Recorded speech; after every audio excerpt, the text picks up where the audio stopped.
Radio y TV UNAM presentan un programa del Instituto Federal Electoral,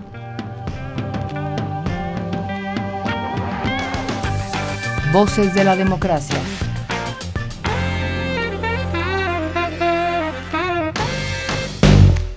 La ONU pues, es la Organización de las Naciones Unidas, que se supone que es para evitar que haya guerras, para regularizar eso, pero no sirve porque sigue habiendo guerras. Para que todos los países que forman parte de este organizado fueron de acuerdo por muchos temas como la infancia, el derecho de las mujeres, por ejemplo, y todo.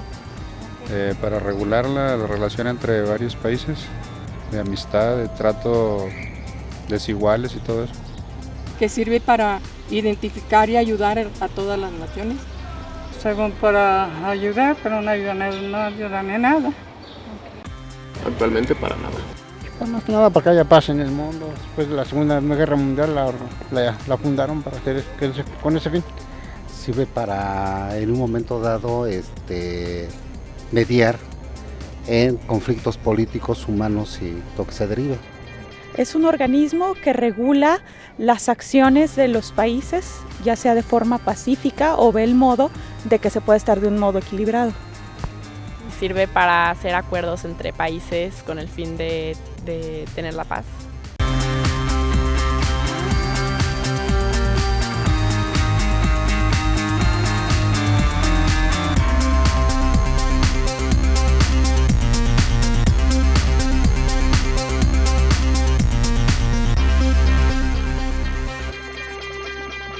En un mensaje con motivo del Día de las Naciones Unidas, que se celebró este pasado 24 de octubre, Jonash, presidente de la Asamblea General de Naciones Unidas, afirmó que desde su fundación en 1945, la ONU ha sido considerada por la comunidad internacional como una organización global que algún día podría conducir a un mundo basado en los valores de la paz, los derechos humanos y la prosperidad de todos. 68 años después, dijo, podemos asegurar que Naciones Unidas se necesita hoy más que nunca.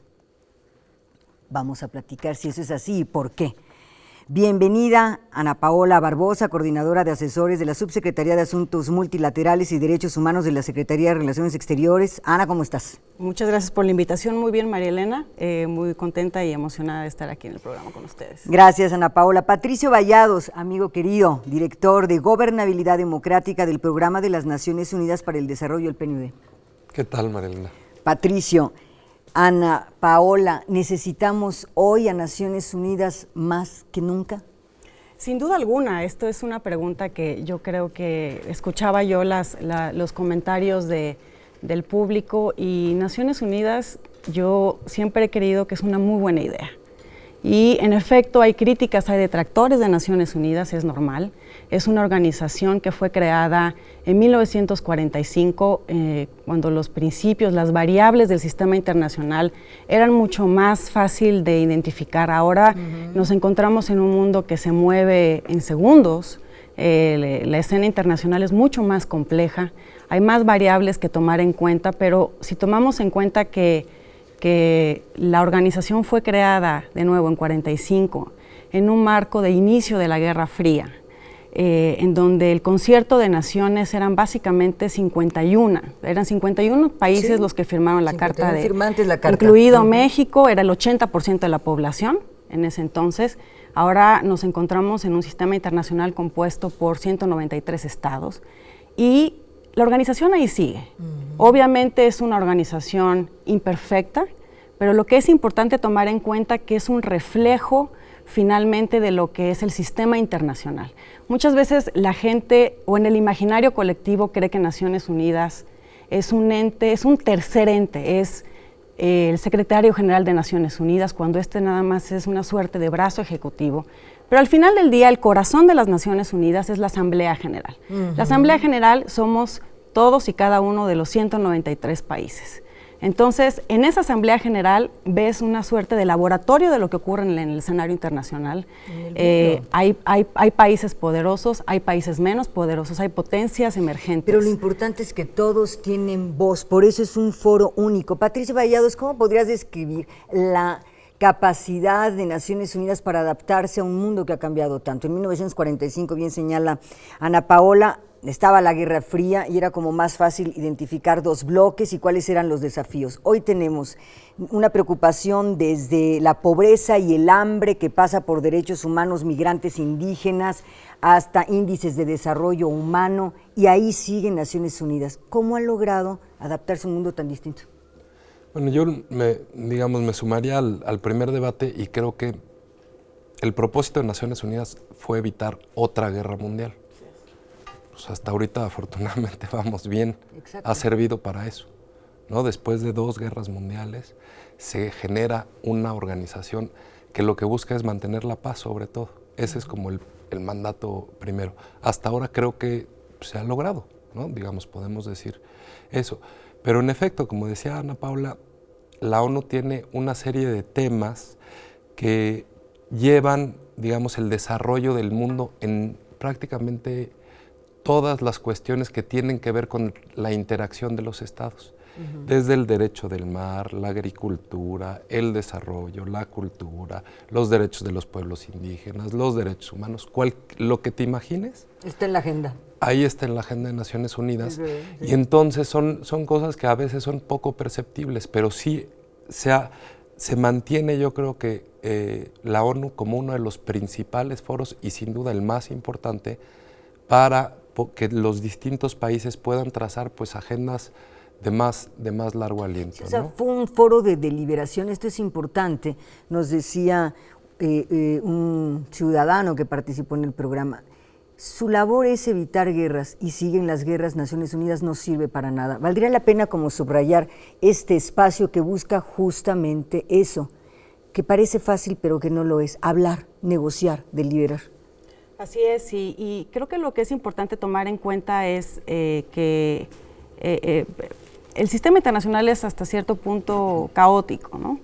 Hay que dotarle de cierto orden, hay que dotarlo de normas, y eso es lo que hace Naciones Unidas. Es decir, un poco lo que dice Patricio, en efecto el objetivo principal era evitar una conflagración mundial, una tercera conflagración mundial, y realmente el reto de Naciones Unidas en el 45, si lo vemos a bien es los 51 países que negocian la Carta de San Francisco, están los vencedores de la guerra. Sí. En una coyuntura en donde los valores y los principios fundamentales de la sobrevivencia habían sido previamente erosionados, ¿no? Y justo la idea de la organización es crear una nueva institución que pueda dotar de ese nuevo orden y volver a poner a los principios básicos de la convivencia humana, centrándose obviamente en el derecho internacional, pues como los ejes rectores del sistema internacional. Entonces, en efecto, las disputas entre los países seguirán, y no nada más son entre países ya,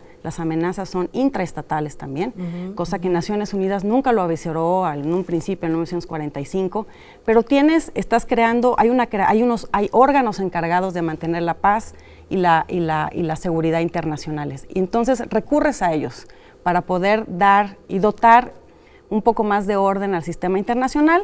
El caso del Consejo de Seguridad, por ejemplo, las resoluciones que se adoptan ahí, los 15 miembros que las adoptan, son vinculantes. Eso quiere decir que no es que funja como un órgano supranacional, pero que hay sanciones si los estados no cumplen con esas resoluciones. Ese es un tema muy importante, porque vamos a analizar en un momento más cómo opera el sistema de Naciones Unidas, pero quiero preguntarles si ustedes coinciden con lo siguiente. Naciones Unidas podemos entender que nace con el enorme propósito de lograr la paz, claro, porque está surgiendo después de la Segunda Guerra Mundial en 1945, pero luego vemos que los derechos humanos aparece hoy como un gran propósito universal. Podemos decir, hoy Naciones Unidas trabaja sobre 2 grandes principios o 2 grandes valores, la paz, los derechos humanos junto con la prosperidad. ¿En qué momento los derechos humanos llegan y se colocan?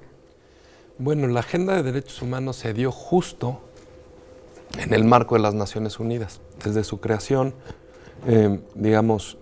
a pocos años de haberse creado, se da toda la discusión para la Declaración Universal de los Derechos Humanos, que no es otra cosa sino un convenio de Naciones Unidas, ¿no? Se dio desde Naciones Unidas, y entonces lo que se buscó es, bueno, el reconocimiento de que todos los seres humanos tienen ciertos derechos que son inalienables independientemente de la cultura, del país, de la región. Tienen ciertos... Que son tuyos y no te los otorgan, por Exactamente. ejemplo. Y entonces, bueno, pues imaginamos que es muy complejo eso, porque pues existen muchas maneras de hacer las cosas, muchos valores, muchas culturas en el mundo. Entonces, ponerse de acuerdo en eso, pues fue un poco complejo, y la implementación de estos derechos humanos también ha sido, digamos, compleja. Pero para eso se generaron los distintos partes de Naciones Unidas que se encargan de eso, desde cortes, desde mecanismos más políticos, desde nuevas convenciones, por ejemplo, más allá después de ver los derechos universales, hubo una convención sobre derechos políticos, sociales y económicos, luego sobre civiles y culturales, en fin, una serie de cuestiones que ha ido avanzando. Y por el otro lado, me parece, María Elena, que lo que señalas es la parte del desarrollo. Ahora digamos, Naciones Unidas está muy comprometida, y lo que pensamos en Naciones Unidas es que en efecto no puede haber paz, no puede haber convivencia si no existe un grado de desarrollo. Un ejemplo que yo creo que será más o menos, le sonarán a nuestro público, son estos objetivos del milenio. Sí, vamos a hablar de ello también, y ahí tenemos compromisos México muy concretos. Vamos a nuestro reportaje, pero quiero subrayar esto que dices, Patricio. Decía el presidente de la Asamblea General, sí, tenemos esfuerzos importantes, hemos avanzado, tenemos algunos éxitos y estamos orgullosos, pero con 1,000 millones de personas viviendo todavía en el mundo con menos de $1.25 al día, hay mucho por hacer. ¿Cómo opera el sistema de Naciones Unidas? Vamos a nuestro primer reportaje, se llama así, Las Naciones Unidas, un poco de su historia, un poco de sus desafíos, y vamos a regresar para entender cómo opera el sistema. Voces de la Democracia @ife.org.mx.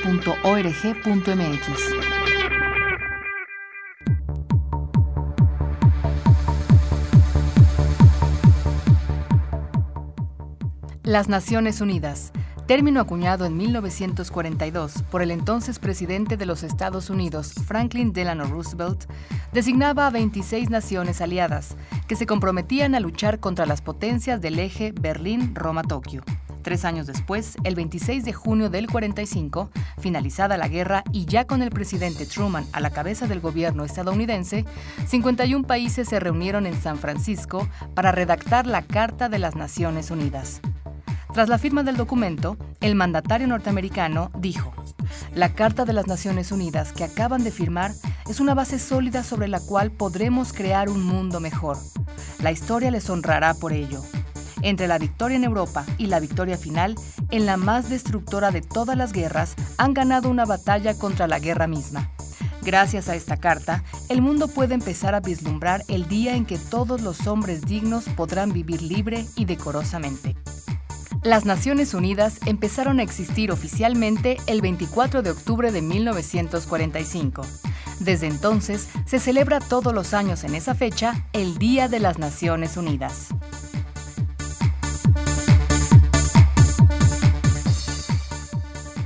La ONU es una singular organización internacional que reúne en la actualidad a casi la totalidad de las naciones independientes del mundo. No representa un gobierno mundial ni establece leyes, sin embargo, proporciona los medios para encontrar soluciones a los conflictos internacionales y formular políticas sobre asuntos que afecten al orden general. Sus 191 miembros soberanos encuentran en la organización el centro para armonizar los esfuerzos en favor de la paz y la seguridad internacionales, pero también la plataforma para fomentar y promover la amistad entre las naciones, el progreso social, político y económico, así como el respeto a los derechos humanos. En las Naciones Unidas, estados grandes y pequeños, ricos y pobres, con diferentes puntos de vista e ideologías y de variados sistemas políticos y sociales, tienen voz y voto en la búsqueda de estrategias y soluciones para definir un mundo más justo y mejor. Voces de la Democracia @ife.org.mx.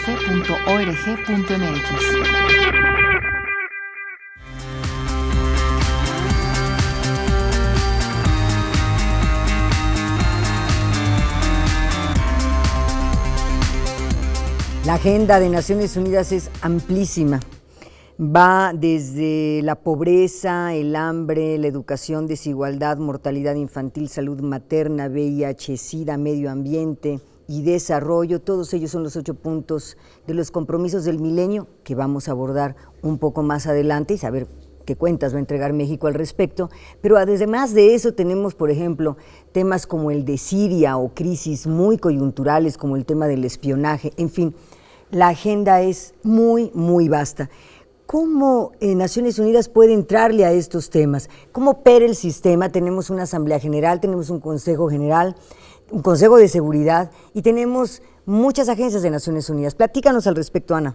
Bueno, en efecto, María Elena, la agenda de Naciones Unidas es enciclopédica. Sí. Como lo decíamos Todos al los temas principio, están ahí. yo creo que no hay tema que pienses en algún tema y va a estar en algún órgano de Naciones Unidas.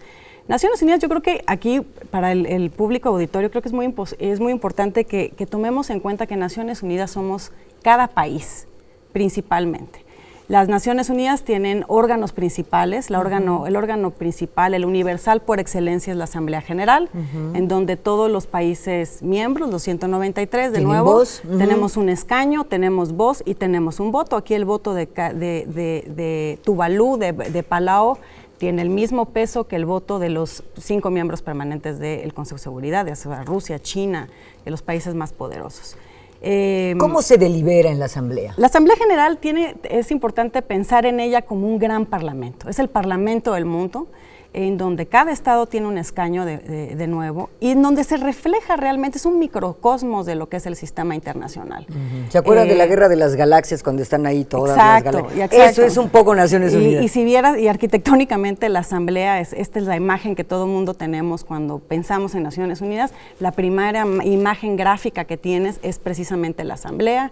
Que arquitectónicamente es muy linda, la verdad, es uno de mis edificios preferidos. Trabajé ahí, vamos a platicar también de Pero eso. bueno, ahí es un gran parlamento, la Asamblea General legisla, es la encargada de, cada país negocia los temas, los someten los estados a consideración. Hay una agenda hay temas de antaño, desde 1945 que están ahí y que no salen, desafortunadamente y afortunadamente. Y los países tienen el derecho de presentar cualquier tema para examen y consideración de la Asamblea General. Como lo acaba de hacer Cuba, ahora por el tema Exacto, del Cuba embargo, es uno por de ejemplo. los temas desde que se impuso el embargo, es un tema que ha estado en la agenda de la Asamblea General. Es un tema, el bloqueo de Cuba es un tema muy interesante, muy taquillero, como le llamamos nosotros, por las razones naturales al tema. Esta es la Asamblea General, los países examinan los asuntos, negocian, y la idea es tratar de adoptar las decisiones por consenso. Si bien no se logra alcanzar ese consenso, los países someten a votación algunos Las de los grandes temas. resoluciones salen de la Asamblea. La Asamblea adopta resoluciones, pero también tienes el órgano principal responsable del mantenimiento de la paz y la seguridad internacional, ese es el Consejo de Seguridad. El Consejo de Seguridad, como todos saben, está conformado por 15 países, 5 son los grandes victoriosos de la Segunda Guerra Mundial, Reino Unido, China, Federación Rusa, Estados Unidos y Francia. Y tienes otros 10 miembros no permanentes que se rotan el asiento cada 2 años. Estos miembros son electos en la Asamblea General, están divididos por los grupos regionales que operan en la Asamblea General. El mundo está dividido en grupos regionales. Tienes al Grupo Latinoamericano del Caribe, el GRULAC, tienes al Grupo de Asia-Pacífico, el Grupo Africano, y entonces cada grupo regional elige a los 2 miembros que lo van a hacer representar en el Consejo de Seguridad. De nuevo, se rotan. El Consejo de Seguridad, de nuevo, tiene la principal función de mantener la paz y la seguridad internacionales, adopta resoluciones y estas resoluciones son vinculantes para los Estados miembros. Lo cual significa que son obligatorias. Y aquí la parte obligatoria tiene que ver más que nada con el sistema de sanciones que están dispuestos en la Carta de las Naciones Unidas. ¿Cuáles son esos sistemas de sanciones? Si tú revisas la Carta de Naciones Unidas, hay 2 capítulos muy importantes que son el corazón de lo que es el mecanismo de seguridad colectiva, que esto es uno de los mecanismos innovadores cuando se crea Naciones Unidas en 1945.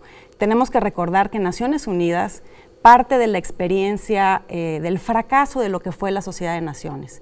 La Sociedad de Naciones, yo creo que el principal fracaso fue que las potencias nunca estuvieron representadas al mismo tiempo.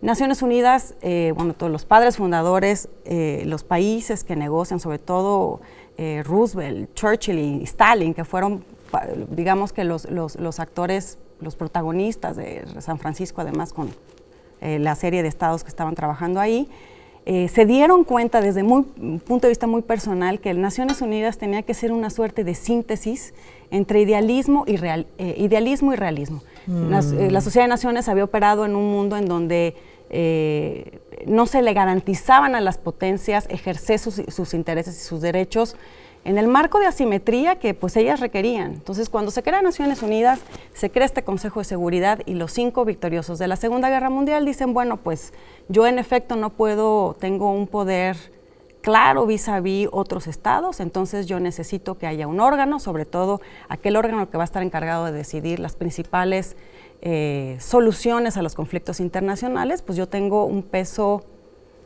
en la toma de decisiones mucho mayor. Un peso mayor, claro, en la toma de decisiones. Entonces, por eso es que estos 5 miembros permanentes tienen el derecho al veto. El problema con el veto es que se ha abusado de ellos, sobre todo en la Guerra Fría. A partir de los 90, el Consejo de Seguridad vuelve a tener una revitalización. Se usó muy pocas veces el veto. Hemos entrado ahora, caso de Siria, por ejemplo, llevamos 2 años y medio tras la última resolución que se logra adoptar para tratar de darle una salida al uso de armas químicas, cierta parálisis, ¿no? Volvemos a enfrentarnos con un Consejo de Seguridad, nunca como operó durante la Guerra Fría, pero volvemos a tener indicios de parálisis en ciertos temas clave. Pero bueno, el derecho de veto de nuevo es nada más inherente a los 5 miembros permanentes, ¿no? Solamente ellos pueden votar. Solamente ellos. ¿Qué piensan de las voces que piden hoy, a 68 años de distancia, que haya cambios, por ejemplo, en los integrantes del Consejo de Seguridad, que Naciones Unidas sea como más incluyente, dicen algunos, hasta más democrático, han comentado. Representativo. O representativo, sí. Ahí lo que tenemos que ver al sistema de Naciones Unidas, yo creo que es, digamos, como viéramos un país, ¿no? Entonces tenemos el Poder Legislativo, que es la Asamblea General, el Poder Judicial, que es la Corte Internacional de Justicia, y las demás cortes específicas que tienen que ver con derecho penal internacional, con derecho del mar, etcétera, etcétera. Luego tenemos el brazo ejecutivo, que es el Secretario General y todas las agencias que están en el país, que las conocemos, pues UNICEF, UNESCO, PNUD, ACNUR, etcétera, etcétera, etcétera. Y finalmente el Consejo de Seguridad yo lo que diría es como el Consejo Supremo, que está un poco arriba de estos 3 poderes. ¿Por qué?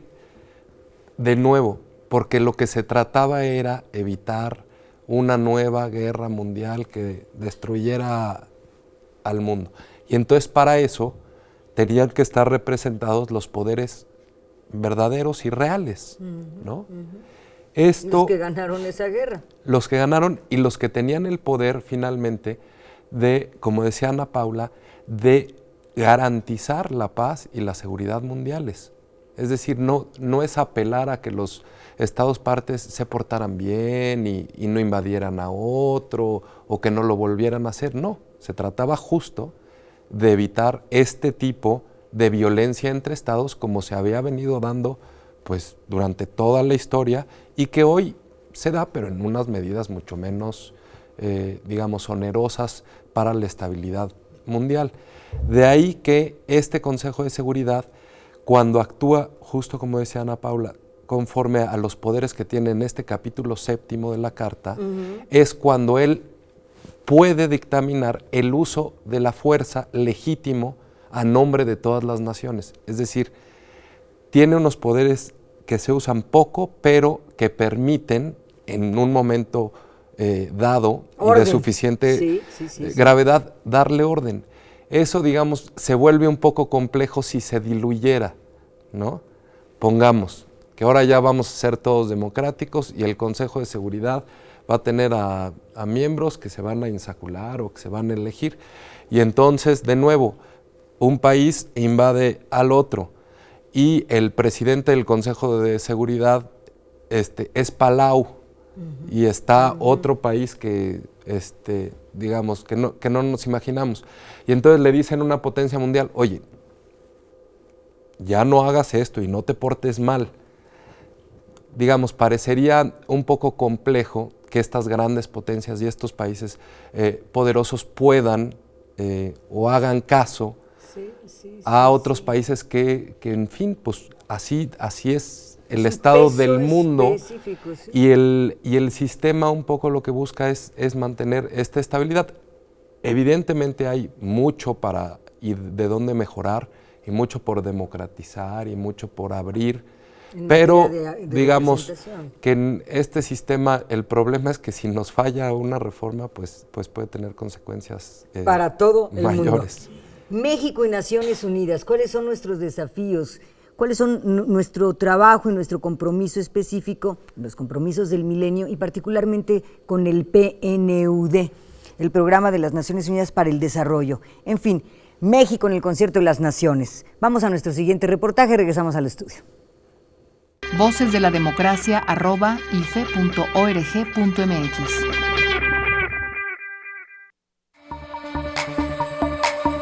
Dos mexicanos, Ezequiel Padilla y Manuel Tello, firmaron la Carta de las Naciones Unidas en la Conferencia de San Francisco en junio de 1945. El 7 de noviembre de ese mismo año, México fue admitido en la ONU. La relación entre México y las Naciones Unidas es intensa, continua y recíproca. Prueba de ello es que el sistema de las Naciones Unidas en México está compuesto por más de 20 agencias, ya sean representaciones, nacionales, regionales o subregionales. Todas tienen la importante labor de servir como puente entre México y el mundo. La ONU trabaja mediante proyectos de colaboración con el gobierno mexicano a nivel local y federal, pero también con la academia, con los empresarios y la sociedad civil. Derechos humanos, igualdad de género, desarrollo democrático, VIH-Sida, desastres naturales, entre otros, son algunos de los temas de importancia que han sido identificados como áreas de oportunidad para la contribución de la ONU en nuestro país.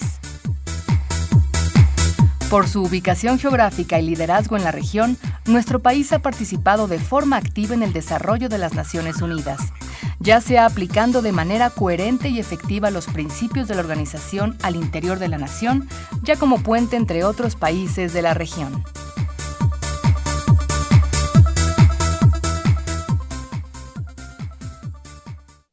Voces de la Democracia @ife.org.mx.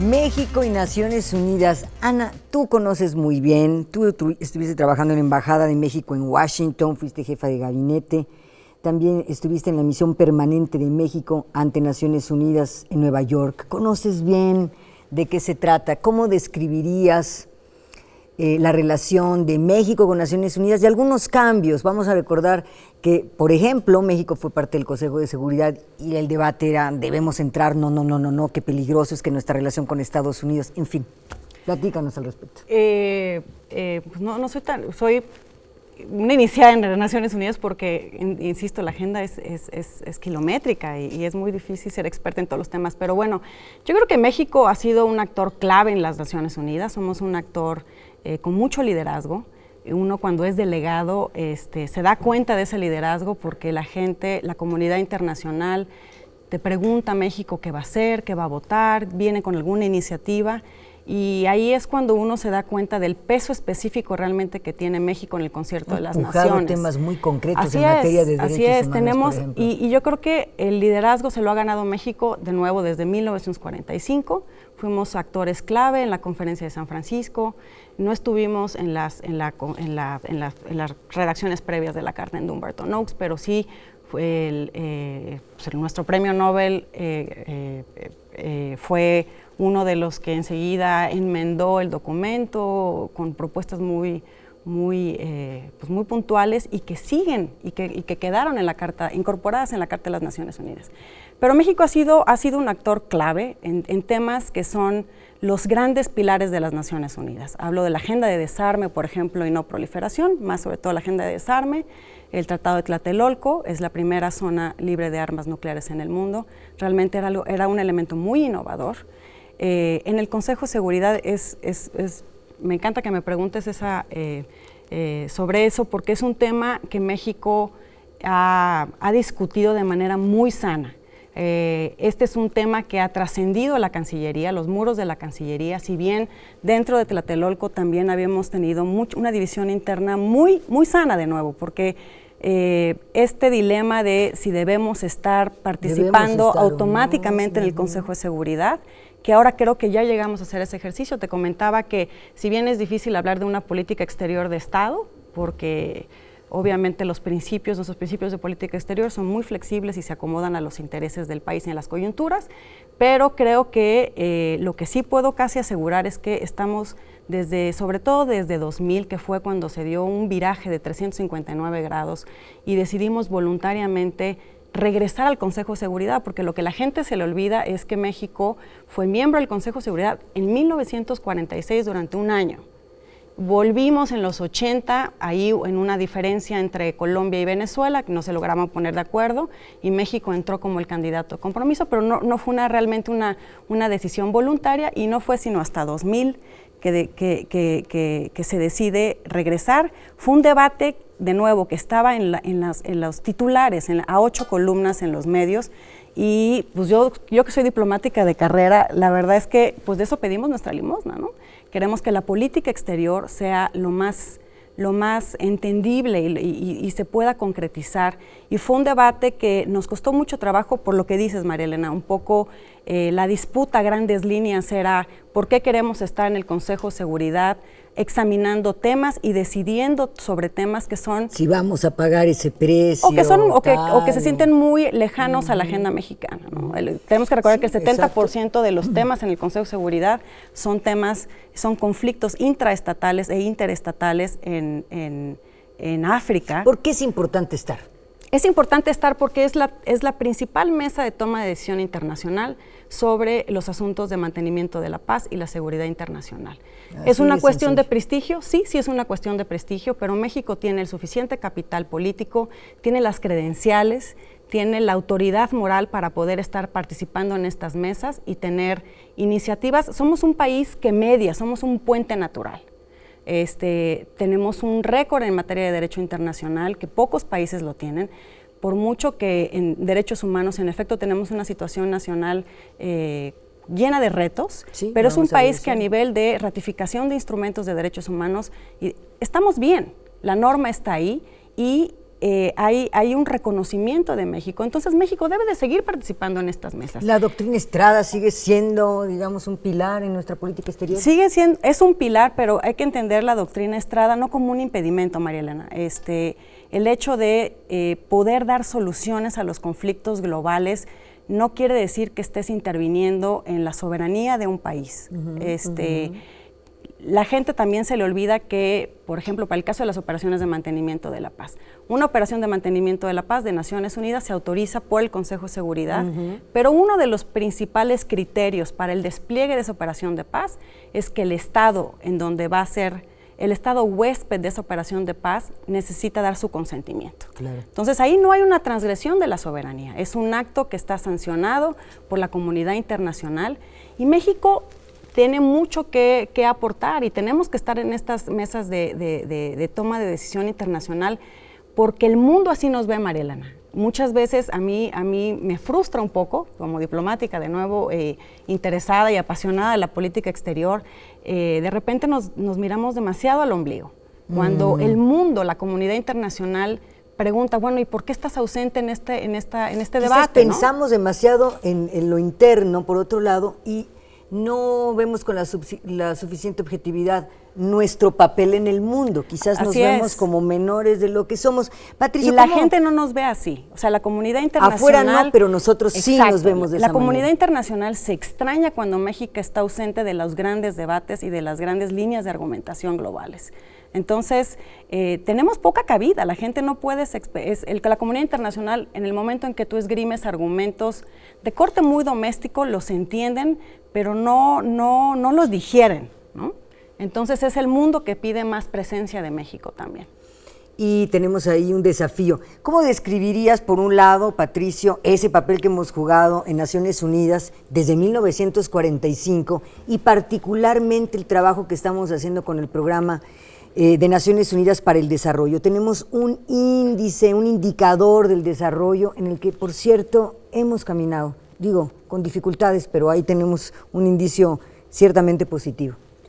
Claro que sí, María Elena. Digamos, habría que distinguir dos planos, ¿no? México frente al Concierto de las Naciones, en donde, como dice Ana Paula, pues ha habido, digamos, un protagonismo en temas muy interesantes. El desarme, la parte de derechos humanos, derechos indígenas, por ejemplo, toda la parte del derecho internacional, la Corte, etcétera, etcétera. Pero por el otro lado, hay que entender también que Naciones Unidas, todos estos desarrollos que se dan en Nueva York y en Ginebra, finalmente aterrizan en México. Y es así donde todas las agencias de Naciones Unidas, que son, como decía el reportaje, más de 20, 21 acá. Con presencia en México. Con presencia y con oficinas en México. Ahí es donde trabajamos para ayudar a México y para acompañar a México en una serie de temas como la agricultura, como la salud, como los derechos de la infancia, como el desarrollo, etcétera, etcétera, etcétera. Entonces, las Naciones Unidas están muy presentes aquí en México. Se trabaja con el gobierno federal, gobiernos locales y municipales, con organizaciones de la sociedad civil, en una serie de temas que, digamos, nos pasaríamos mucho tiempo platicando. Yo te cuento de mi experiencia, que es el Programa de Naciones Unidas para el Desarrollo. Y el tema de gobernabilidad particularmente importante. Exactamente, y entonces el PNUD en México tiene como 3 grandes campos. La parte de medio ambiente, la parte de superación de la pobreza y la gobernabilidad democrática. Y en específico en gobernabilidad democrática, pues, digamos, acompañamos al Estado mexicano para lograr o mejorar, digamos, nuestro lema es mejorar las vidas de las personas y de las naciones. Entonces, lo que buscamos es, con la SEP tenemos programas, por ejemplo, para evitar deserción para los chavos que están en la media superior. Tenemos la observación electoral en materia... Desde el 94. Desde el 94. Tenemos ahora algunos temas que estamos trabajando con la propia Cancillería para su agencia de cooperación internacional, donde México ya se vuelve inclusive, ¿no? Antes recibíamos mucha cooperación y ahora es una cosa, sale a dar cooperación, también a recibirla, pero digamos, ya estamos... Hombre, estamos afuera más echando allá. una mano también. Y justo eso en el PNUD es importante porque México es, para efectos de Naciones Unidas, un país graduado. ¿Qué significa esto? Que México es de los países medianos.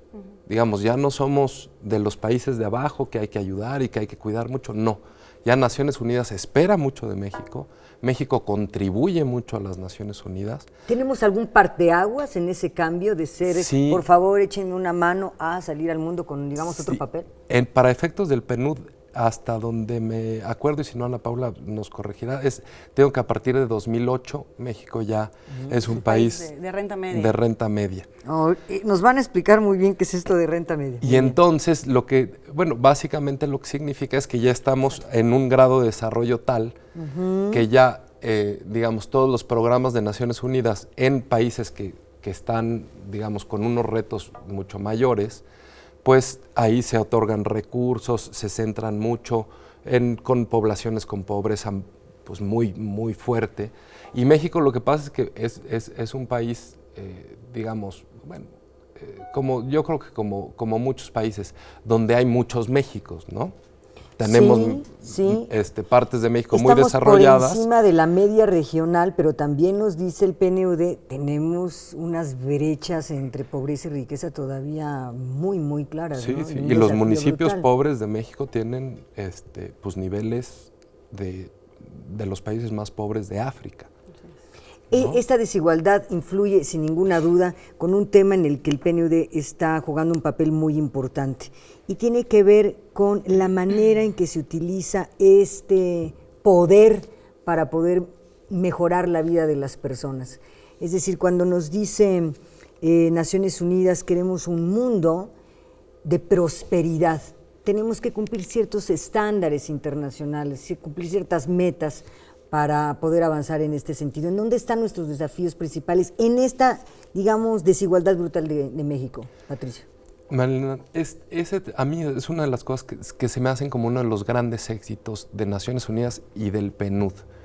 Digamos, venía el milenio, era un muy buen momento para hacer pues, un alto y en el camino y ver cómo íbamos.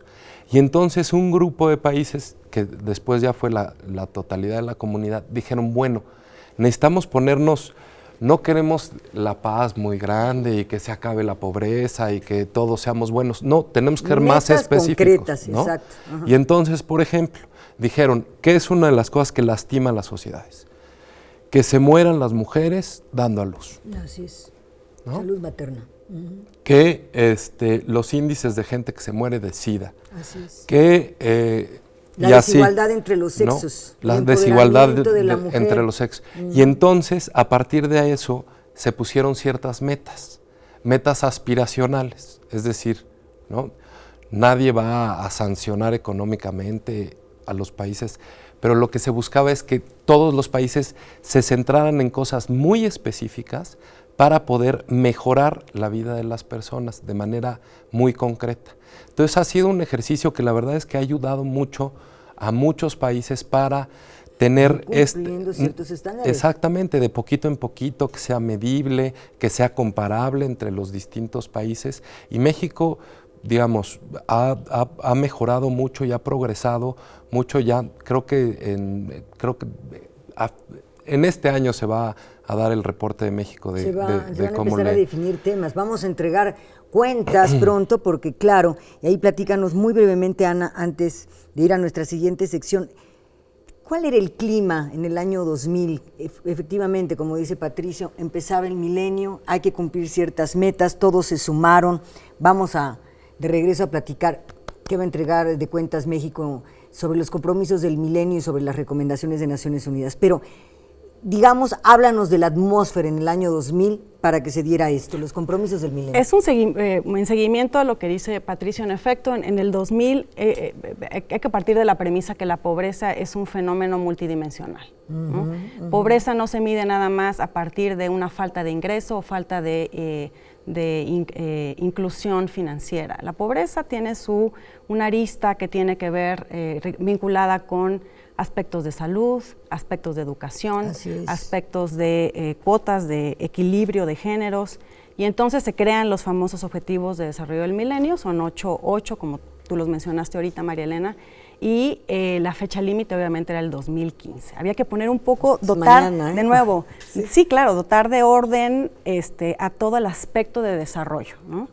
Lo que es muy interesante ahora es que, y incluso aprovecho porque nosotros vamos a tener un papel de mucho liderazgo durante la siguiente fase de qué es lo que pasa después de 2015. Ya está la agenda después del 2015. Sí, México llega al 2015, creo que vamos a llegar con un buen equilibrio, un buen saldo de cuentas, en términos, por ejemplo, de equilibrio de géneros, empoderamiento de la mujer. Aunque no lo crean, es creo que el objetivo del desarrollo del milenio en donde mejor nos ha ido. Sí. Estamos entregando cuentas muy, muy positivas, pero lo interesante es que ya estamos empezando a visorar lo que viene después del 2015. México continúa preocupado por este aspecto de la desigualdad y vamos a lanzar, bueno, no vamos, el secretario Meade lanzó en el debate general de la Asamblea General el 25 de septiembre, la perspectiva para la inclusión global. Entonces, se va a negociar toda la fase 2 después de 2015, porque llegamos a la meta, los países rendiremos cuentas cómo llegamos a esas metas, pero entonces hay que también comenzar a diseñar todo el andamiaje de desarrollo que viene después de 2015. Entonces, vamos a volver a hablar de una plétora de temas, desde desarrollo otra vez, mortalidad infantil, educación, ¿qué está migrantes, frenando a indígenas? cada nación para cumplir con, por Entonces, ejemplo, lograr la enseñanza primaria universal? Exacto. Es el objetivo 2. ¿Y qué sigue? Hay que hacer reformas, y después de las reformas, para que esto sea posible, no sé, medir con números, saber más o menos en dónde estamos parados y efectivamente qué marca la agenda después del 2015 con temas, por ejemplo, el tema de los derechos indígenas, el combate al VIH, SIDA y otras enfermedades como la malaria, o por ejemplo México y el medio ambiente, el cambio climático también está jugando. Es uno de los papel ahí. temas, sin duda alguna, y creo que lo que es importante aquí también tomar en cuenta, María Elena, es que hay los 3 pilares, paz, desarrollo y prosperidad, se alimentan mutuamente. Tú no puedes pensar en un país que goce de paz si tiene unos índices de desigualdad y unos índices de pobreza extrema rampantes, ¿no? Claro. Entonces, un poco la idea es tratar de que estos 3 pilares se continúen vinculando. Obviamente, el cambio climático y la protección al medio ambiente es uno de los ejes centrales de la discusión que vamos a empezar en 2015. Recordarás, hubo una reunión en Río de Janeiro para dar una revisión a los 20 años de la Cumbre de la Tierra, Río + 20. Esto va a ser parte también de la discusión de los Objetivos de Desarrollo del Milenio después del 2015. Y México lo que quiere es, de nuevo, tratar de establecer objetivos universales con metas nacionales. Todos los países somos diferentes, tú no puedes tabla rasear, no le puedes pedir a Tonga que pueda aspirar a una agenda de desarrollo similar a la que puede tener Suecia. No, pero todos vamos a la báscula, es a lo que voy. Su desafío concreto. Vamos a platicar ahora con los universitarios para regresar con algunas conclusiones sobre ciertos temas. ¿Cómo podemos hablar de fortalecer la democracia y las instituciones democráticas con índices de desigualdad como tenemos, o con nuestros desafíos en materia de derechos humanos, con las recomendaciones que nos hizo precisamente Naciones Unidas? En fin, vamos a escuchar a los universitarios para regresar a las conclusiones. Voces de la Democracia @ife.org.mx. Mantener un orden, por así decirlo, entre las naciones, ¿no? Entre varios países, es decir, que pues no haya conflictos, no haya guerras, muy a grosso modo, etcétera. Entonces yo creo que es muy importante. La importancia de la Organización de las Naciones Unidas es regular la paz en los países del mundo. Pues brinda un marco jurídico para todos los países, de alguna forma evitar otra guerra. Bueno, esa ha sido como la finalidad de... La ONU tiene una función que es la de dar legitimidad, legalidad a las decisiones, a las iniciativas del Congreso estadounidense. La importancia yo creo que radica más en las recomendaciones y protección que pueda dar a los derechos humanos a nivel internacional. La importancia de la ONU, que es la convivencia, el respeto y la pluralidad de ideas en un mundo globalizado como el nuestro. Yo creo que es importante. Desde que surgió después de la Segunda Guerra Mundial, es el que ha dado las líneas de convivencia armónica y respetuosa entre las naciones. Realmente para mí no pienso que tenga gran importancia, porque son instituciones que a través del pueblo, ¿no? De los recursos que el mismo pueblo genera, pues ellos se dan el paquete de que son los salvadores de la paz y son los que inician, no sé, algunas soluciones de educación para los jóvenes, para el pueblo, y pues la verdad no termina siendo así, ¿no? Voces de la Democracia @ife.org.mx.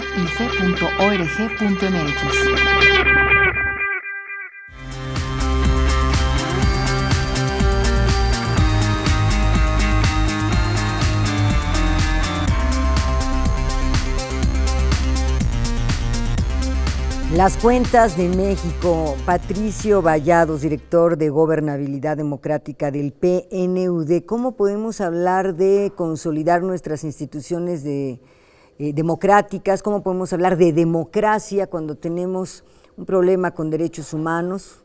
Tenemos un problema del ejercicio de ciertos derechos políticos, por ejemplo, o tenemos una enorme desigualdad y pobreza. ¿Dónde estamos? México frente al PNUD, frente al tema de gobernabilidad.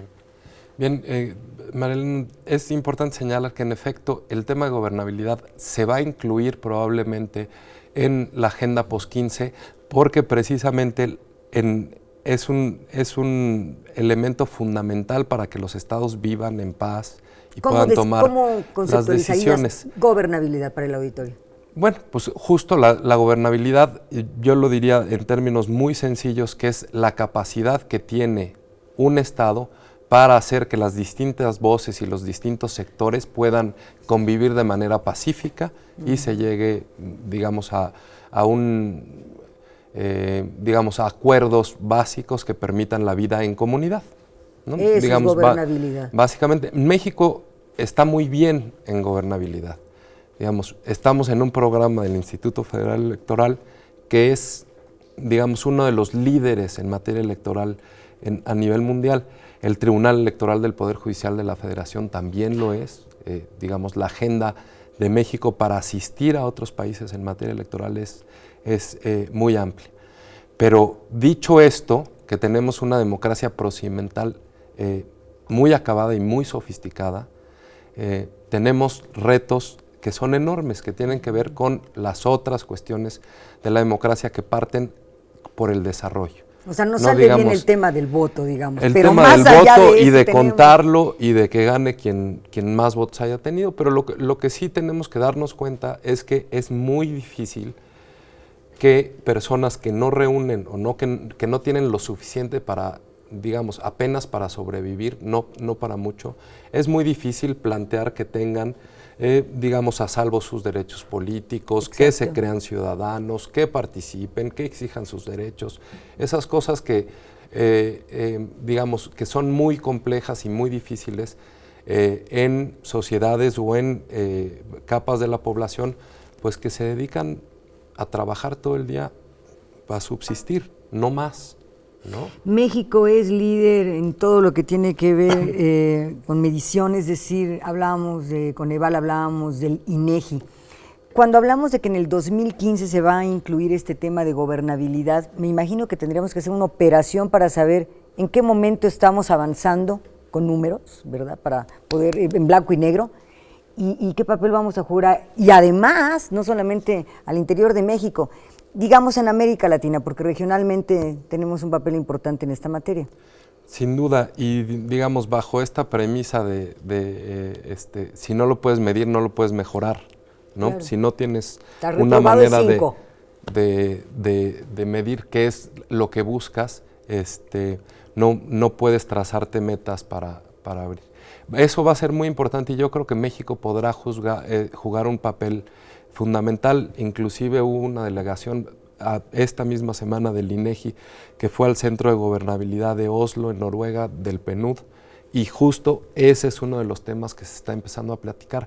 ¿Cómo puede México aportar para la medición de la gobernabilidad en el país? Todavía desgraciadamente no tengo resultados, pero estamos ahí construyendo y lo bueno es que el 2015 todavía falta un ratito para que lo midamos.